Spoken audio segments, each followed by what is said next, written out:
Ukitaka kujua unapigana vita za kiroho na wewe mwenyewe haujui, kwa life hii yenye tuko hauelewi ama unapigana vita za kiroho, ni ile wakati yenye unalala unaamka saa zote unakimbizwa, ama unachapwa na mwenye anakuchapa haumuoni, ama kwa ndoto unaamkanga tu umeshtuka na hauoni chenye kina kushtua. Mosi ukiamka kama umeshtuka inakuanga ni kifo.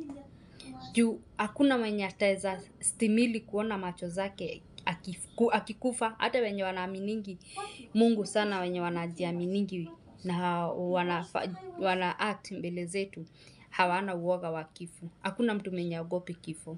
Na kifo kila mtu akikiona anaogopanga, anashtukanga. Na saa ukiona unaamka, unashtuka kwa ndoto na hauoni chenye kinakushtua, mostly inakuanga ni kifo unaonyeshwa chako na kiko karibu sana. Ukiona vitu kama hizo, unaomba Mungu sana na akuongeze miaka.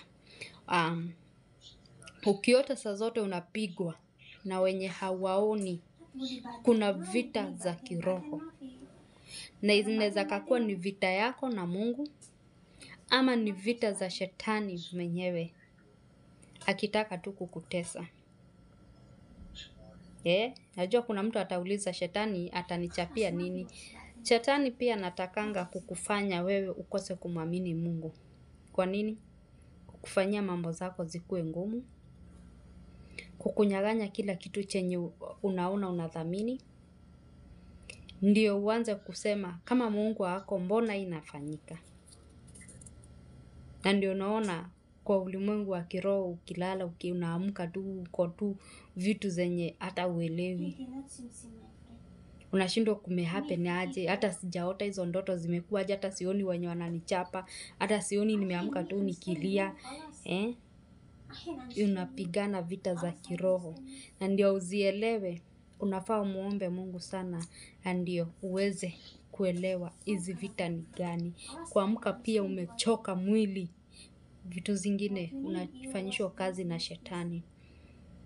Unafaa ulale, tunalalanga ndio tuamke kama tumepumzika.